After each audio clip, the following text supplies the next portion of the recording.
Hey everyone, it's your favorite funny Minecrafter here, SpeedyCube64, but in this video I present to you something that is neither funny nor Minecraft. A couple weeks ago, my, how do you put this lightly, Pac-Man obsessed friend convinced me to try speedrunning the new Pac-Man game that came out a few months ago. In this game, the ghosts have taken over Pac Village, no surprise there, and it's up to you as Pac-Man to get rid of them. In order to do this, you must navigate through 6 different worlds, each consisting of 3 normal levels and a boss fight. So naturally, I'm clipping through the wall to immediately start heading over to Ghost Island. What are you doing, say the casual gamers? You're supposed to collect all the Infinity Stones, golden fruit. To this, I argue that the devs shouldn't have put the World 5 loading zone there if they didn't want me using it. This is the main sequence break in the run. From here, the levels must be completed linearly. There's no way around that. But I can definitely use tricks and glitches to speed up the levels themselves. One such trick is to practically bang Pac-Man's big yellow head against this rock until it lets me through. This time around, the clip is particularly generous and it only takes 3 tries. From here, I can literally just swim straight to the end of the level. At least the game did me a favor here by putting all the inconsistent bullshit at the very start of the run. My execution so far has been far from perfect, but it's acceptable. I'm not going for world record here. 2 years ago, I speedran a childhood game of mine called Pac-and-Roll Remix for the Nintendo Wii. That culminated in a pretty good time of 26:47. My goal for this run was to get a comparable time, which I knew would require a solid run with no major time losses, and I got just that in a little over a week after buying the game. Anyway, the walls in this game aren't solid on both sides, so I can just swim right through and finish the level. That was the first of 2 swimming levels in this game, and you can probably imagine what I'll be doing in the second one.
With the 2 swimming levels out of the way, it's now time for the 2 submarine levels. Professor Pac has somehow designed and built this sub for Pac-Man in only 2 minutes, and I'm going to be piloting it in the deep sea with a USB controller. Surely nothing can go wrong there. But this is an unfortunate reality of the run. The next 2 levels are basically auto-scrollers, and long ones at that, so the next 9 minutes of the run might be a bit of a snoozer. The gameplay here isn't too boring, but it really is just a matter of not getting hit by torpedoes and dying. I can pick up some items just to make this task a little bit easier.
Aside from just not dying, there is one part of this level that must be taken into consideration. I have to avoid collecting the gachapon. For those of you who aren't weebs, that's basically this game's equivalent of the mystery boxes from Subway Surfers. Running into them causes a post-level cutscene of opening them, which of course loses time. The first mystery box is pretty easy to avoid, but I've accidentally run into the second one a few times while avoiding enemy hits. So I use the power bomb here to basically annihilate everything on screen, creating a clear path for me to reach the exit.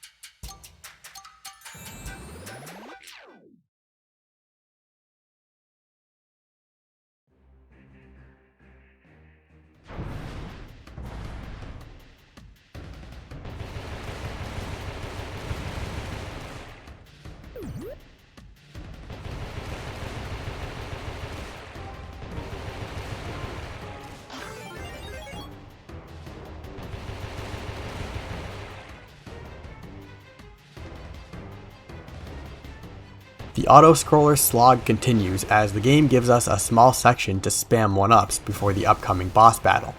I start by killing these first few enemies to collect another power bomb hidden behind them. As you might imagine, a power-up that annihilates everything on screen is kind of useful for a boss fight, so I do my best to hold on to it until then.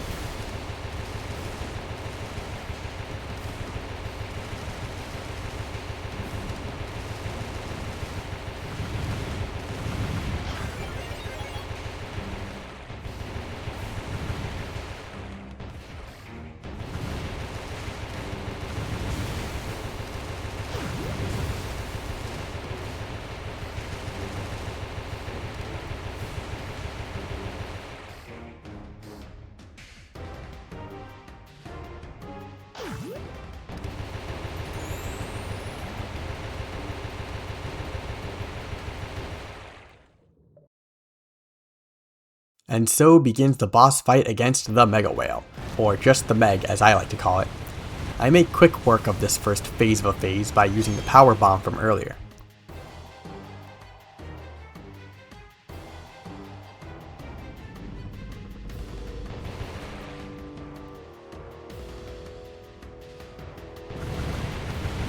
Each of the Meg's laser turrets here has a certain amount of health. If I don't destroy them quickly enough, it'll lay down for a few seconds and give me a break to pick up extra HP. This creates a concept of cycles for the boss fight. To make things worse, this sub's auto-aiming system is not the best, and sometimes it can lock off the laser turret for a couple seconds. But the good news is there's still plenty of time to one-cycle this part.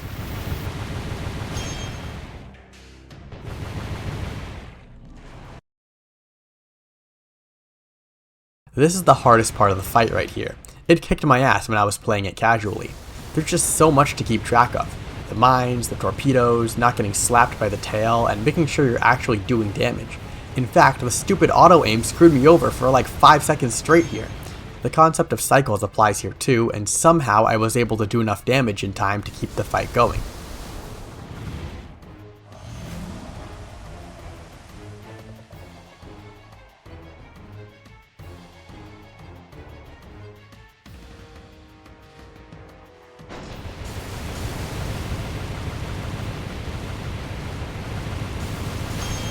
Now that went a lot better. The next part of the fight is pretty easy. Since I used my power bomb earlier, I can't one-cycle this part, but I will be able to pick up a laser to do some damage faster.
Now this third phase is basically impossible to screw up. All I have to do is stay within the dotted lines and fire at the red circle in the middle. Truly an anticlimactic ending to what is otherwise a challenging boss fight. Besides the stupid auto-aiming incident from earlier, this fight went extremely well.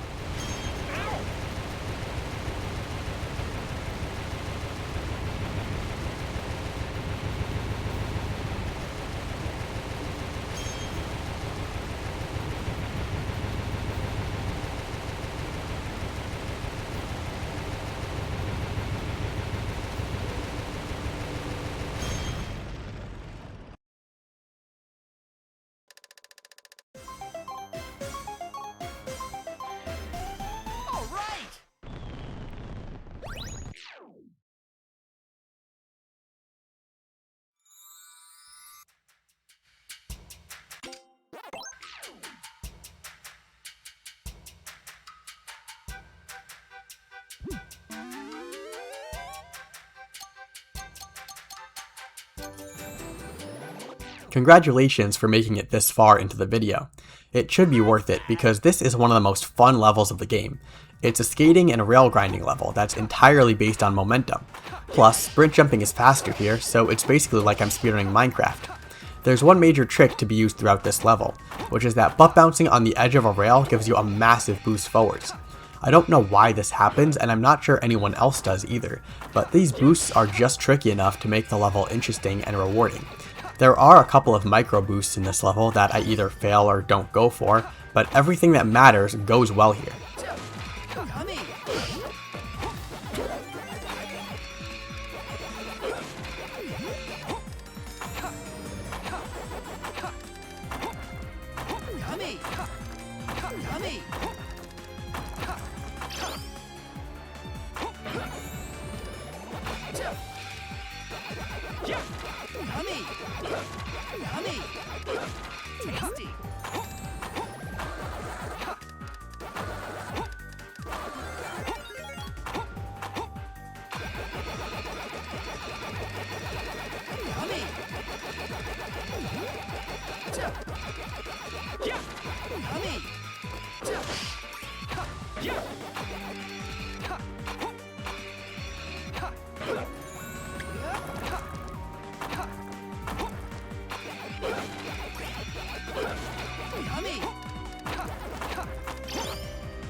On today's episode of why the devs should have made the invisible walls higher, we have a glitch called proxy jump. Going on top of this tree makes the game freak out because it thinks you're stuck, so it just flings you up. This can be used to entirely skip the first maze and some parts of the level surrounding it.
This is the only level in which I have to be mindful of how many packing dots I collect. So I go out of my way to collect a few extra here while also doing this very intentional death reset.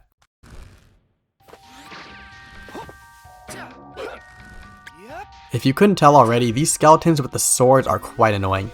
Sometimes you can just roll into them to kill them, but sometimes you can't. The second most annoying enemy type is this bat. Taking damage in midair is extremely punishing in this game because your horizontal movement just gets completely frozen and you're left to helplessly fall into the abyss. No, I didn't lose a run on that jump, why do you ask? The most broken trick in this game is right here. This is Dock Glide. It basically involves bouncing on one of those round platforms from earlier and then swiping your finger over from A to B a bunch of times to gain height. As you can imagine, this is an extremely powerful trick that saves multiple minutes throughout the run.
Yummy!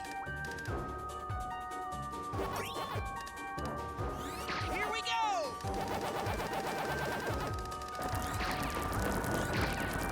This level is the hardest to optimize in terms of movement. It's a thin path littered with enemies, and it has platform cycles to worry about. Things are going pretty good here right up until this double combo of bad enemy placement, so now I'm late to this platform cycle and I have to wait for the next one. Add in an untimely lightning strike on top of that, and now I'm basically in panic mode for the whole first half of the level. This is the worst part of the run with something like 15 seconds of time lost throughout.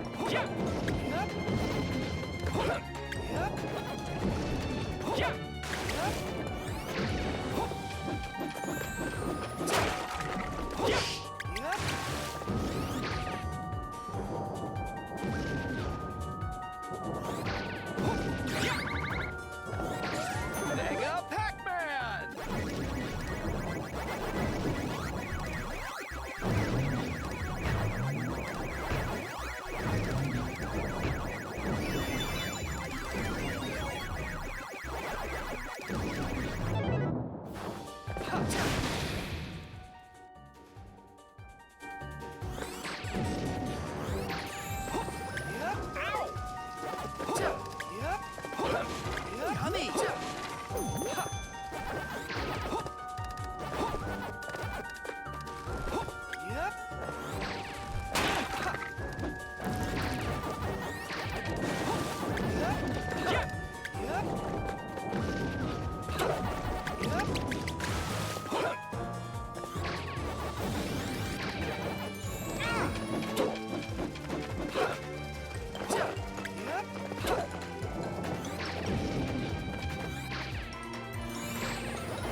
It's time for yet another dock lighting section.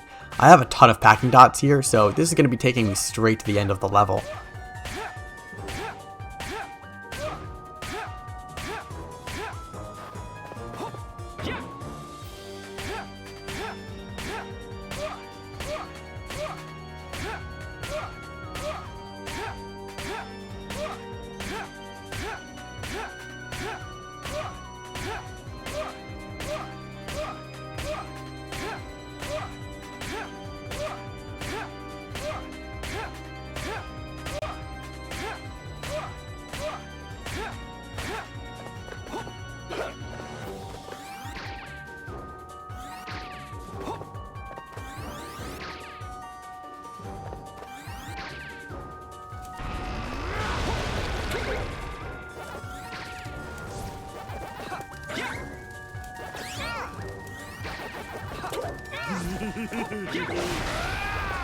Eat 'em all.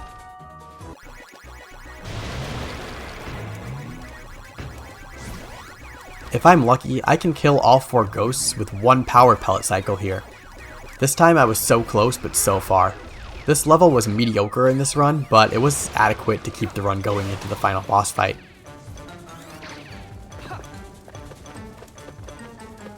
Mega Pac-Man.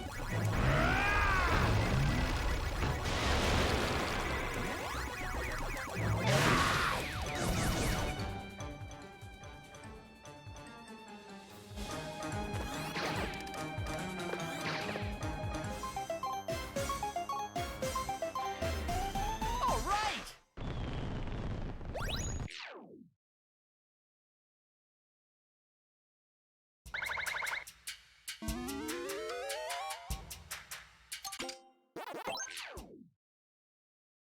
The final boss is basically the opposite of the whale fight from earlier.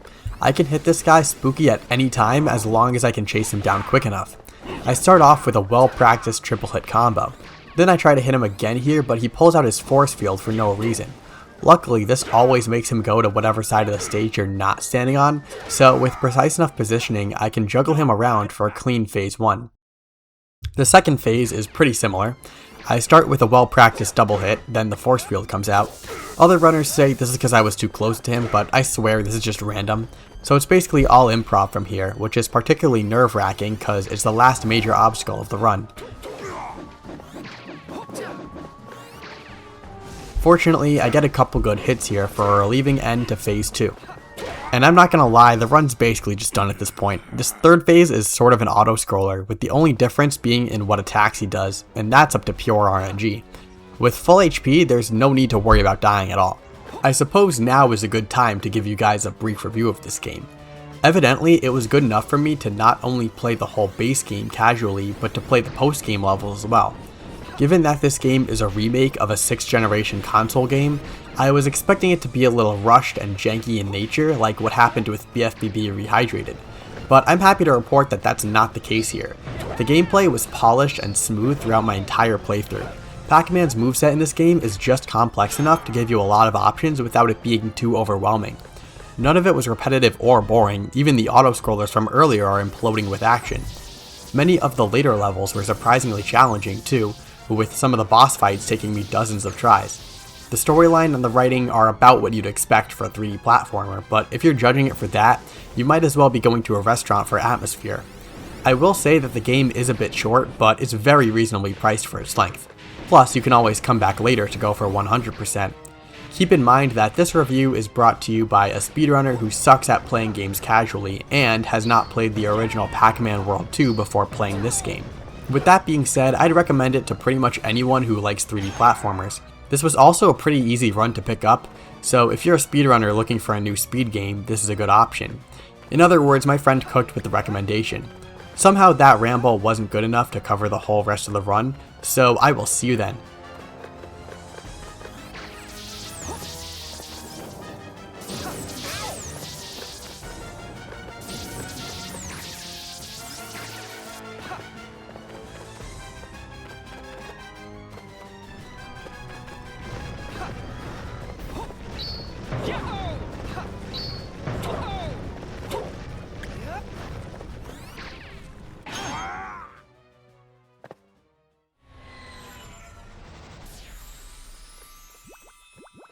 You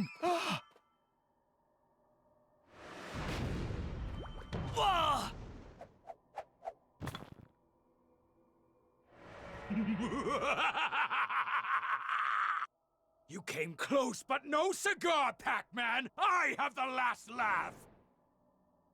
No, not like this. I can't give up. You shall burn with your precious Pac-Land. So long, Pac-Man!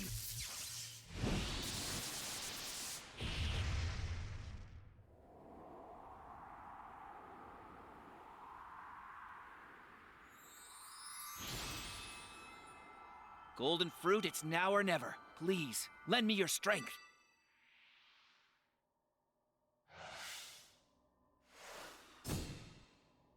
Oh yeah, that hit the spot! The last lap will be mine, Spooky.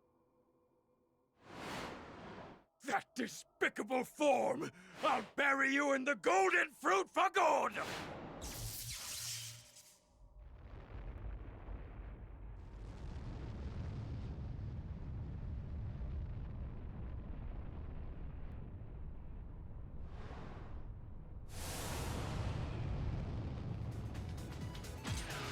And with one final mash, the run is done, and Pac-Man is free to bring peace to Pac Village yet again.